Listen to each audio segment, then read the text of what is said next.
أحب الوفاء بشتى الصور، أحب الوفي الأمين الأغر، فأهل الوفاء كلو. ارشاد فرمایا جو اللہ سے ڈرے اللہ اس کے لیے راستے کھول دیتا ہے، اور اللہ اس کو وہاں سے دیتا ہے جہاں سے اسے گمان بھی نہیں ہوتا۔ وَمَن يَتَوَكَّلْ عَلَى اللَّهِ فَهُوَ حَسْبُهُ، اور جو اللہ پر بھروسہ کرے اللہ اس کے لیے کافی ہو جاتا ہے، اس کی ضروریات کا وہ خود کفیل ہوتا ہے، اور اس کے کام اس کے ذمہ کرم پہ ہوتے ہیں، کوئی ہو کے دیکھے اس کا۔ تو جو اللہ سے ڈرے اللہ اس کے لیے راستے بناتا ہے۔ حضرت عوف بن مالک رضی اللہ تعالی عنہ الاشجعی حضور کی خدمت میں حاضر ہوئے اور عرض گزار ہوئے کہ میرا بیٹا سالم مشرکین کی قید میں ہے اور میں فاقوں کی حالت میں ہوں، تو فرمایا آل محمد کے پاس ایک سیر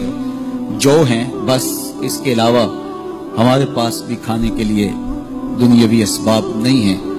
کہا صبر کرو اور اللہ سے ڈرو، اور لا حول ولا قوت الا باللہ کثرت کے ساتھ پڑھو۔ یہ ایسا وظیفہ ہے، ایک حدیث پاک میں آتا ہے کہ یہ 99 بیماریوں کا علاج ہے، اس میں سب سے کم درجے کی بیماری ہم اور غم ہے،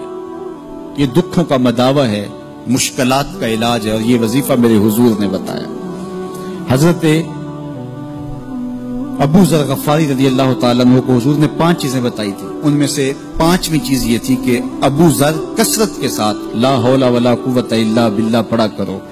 فرمایا عرش الہی کے نیچے ایک خاص خزانہ ہے، یہ وظیفہ وہاں سے آیا ہے، یہ زندگی میں معمول بنا لو، جب پھنس جاؤ مشکلات میں آ جاؤ تو لا حول ولا قوت الا باللہ پڑھو، اللہ راستے کھولے گا۔ تو حضور نے 3 چیزیں فرمائی، اللہ سے ڈرو، صبر کرو، اور کثرت کے ساتھ لا حول ولا قوت الا باللہ پڑھو۔ وہ فرماتے ہیں کہ میں یہ عمل شروع کیا، ابھی گھر میں بیٹھا ہی تھا کہ دروازے پہ دستک ہوئی، تو میں اٹھا کہ دروازہ کھولوں دیکھوں کہ کون ہے، تو دروازہ کھولا، دیکھا میرا بیٹا کھڑا ہے اور اس کے پیچھے 100 اونٹ کھڑے ہیں۔ تو میں نے کہا کہ تم اور یہ اونٹ؟ کہا مجھے موقع لگ گیا، میں ان کی قید سے بھاگ آیا اور آتے آتے ان کے 100 اونٹ بھی ہانک لایا ہوں۔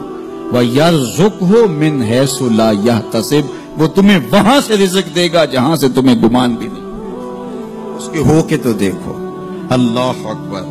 اللہ کے ہو جاؤ تو پھر وہ تمہاری ضرورتوں کا کفیل ہو جائے گا۔ فرمایا حضرت عبداللہ ابن مسعود رضی اللہ تعالیٰ عنہ نے کہ کسی شخص کو فقر و فاقہ آ جائے تو وہ لوگوں کو بتائے کہ میں آج کل بڑے مشکل حالات میں ہوں، ہر وقت لوگوں کو بتاتا رہے تو اس کی مشکل بڑھے گی، اس کی مشکلیں آسان نہیں ہوں گی اس طرح۔ اور اگر وہ اپنی اس مشکل کو کسی سے شیئر نہ کرے بلکہ مصلی بچھا کے اپنے رب سے کہے کہ مالک فقر و فاقہ آ گیا ہے اور اس کا علاج تیرے پاس ہے، اس مرض کا مداوع تیرے پاس ہے۔ تو حضرت عبداللہ ابن مسعود فرماتے ہیں کہ رسول کریم نے فرمایا جلد یا بدیر اللہ اس کو مالا مال فرما دے گا۔ یہ بھی کبھی کر کے دیکھو، مشکل آ جائے، فاقہ آ جائے، مصیبت آ جائے، کسی سے نہ کہو، صرف اپنے رب سے کہو، پھر دیکھنا اس کی کرم نوازیوں کا می کیسے برستا ہے۔ فرمایا اللہ پر بھروسہ کرنے کا جو حق ہے اگر وہ تم ادا کر دو، وہ تمہیں ایسے رزق عطا کرے جیسے پرندوں کو عطا کرتے۔ ہم تو دکان پہ جانا ہوتا ہے، فیکٹری میں جانا ہوتا ہے،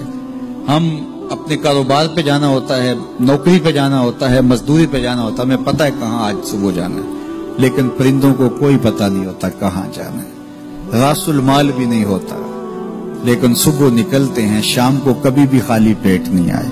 بن توکل پنچھی اڑ دے، خرچ نہ پلے زیرا ہو، گھر سے خالی پیٹ نکلتے ہیں، جب واپس آتے ہیں تو پیٹ بھرے ہوئے ہوتے ہیں، اور پھر جو ان کی ضرورت ہوتی ہے اللہ وہ ساری ضرورتیں پوری کرتا ہے، جو ضرورت ان کی ہوتی ہے۔ یہ شیر کتنا گوشت کھاتا ہے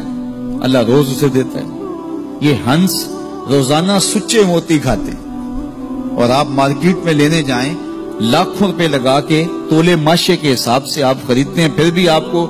یقین نہیں ہوتا کہ یہ سچے ہیں یا 2 نمبر ہیں۔ اور ہنس دنیا پہ کروڑوں جانور پائے جاتے ہیں، روز کھاتے ہیں، صبح بھی شام بھی دوپہر بھی پیٹ بھر کے کھاتے ہیں، اللہ روز انہیں عطا کرے۔ کہا اس پہ بھروسہ تو کر کے دیکھو، وہ تمہاری ضرورتوں کا کفیل ہوگا، اس پہ بھروسہ کرو گے وہ تمہیں وہاں سے دے گا جہاں تجھے گمان بھی نہیں ہوگا۔